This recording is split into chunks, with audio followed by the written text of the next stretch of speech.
Hair care ఎలా తీసుకోవాలి మామూలుగా మనం చెప్తారా? సో హెయిర్ కేర్ అనేది ఇండివిజువల్ బేసిస్ పైన ఉంటుంది. బేసిక్ గా 4 టైప్స్ ఆఫ్ ఉంటాయి హెయిర్ అండ్ స్కాల్ప్ అనేది. వన్ ఈజ్ 2 డ్రై ఉంటాం hair and scalp. Okay. 2 oily ఉంటాం. And 1 is dry, 1 is oily. So ఇలా 4 టైప్స్ ఉంటాయి. సో డ్రై ఉన్న వాళ్ళు, బోత్ డ్రై ఉన్న వాళ్ళు కానీ, ఆర్ స్కాల్ప్ డ్రై ఉంది, ఆర్ హెయిర్ డ్రై ఉంది, ఈ ఉన్న వాళ్ళు కానీ ఎప్పుడు మైల్డ్ క్లిన్జర్స్ కానీ, మైల్డ్ షాంపూస్ కానీ ఉండాలి. షాంపూస్ లో యూజువల్ గా షాంపూ సెలెక్షన్ అనేది important. And always scalp hydration and hair hydration కూడా ఇంపార్టెంట్. స్కాల్ప్ హైడ్రేషన్ మనం యూజువల్ గా కోల్డ్ ప్రెస్డ్ కోకోనట్ ఆయిల్స్ వాడతాం. సో అండ్ హెయిర్ హైడ్రేషన్ కి వీళ్ళు యూజువల్లీ యూజ్ కండిషనర్స్ లాగా, ఆర్ హెయిర్ స్ప్రేస్ కూడా వస్తున్నాయి.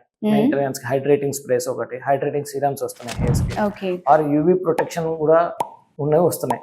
సో ఇలాంటి స్ప్రేస్ అండ్ కండిషనర్స్ వాడుకోవటం వల్ల మనం చాలా వరకు ఎక్స్టర్నల్ డ్యామేజ్ నుంచి హెయిర్ ని ప్రొటెక్ట్ చేసుకోవచ్చు.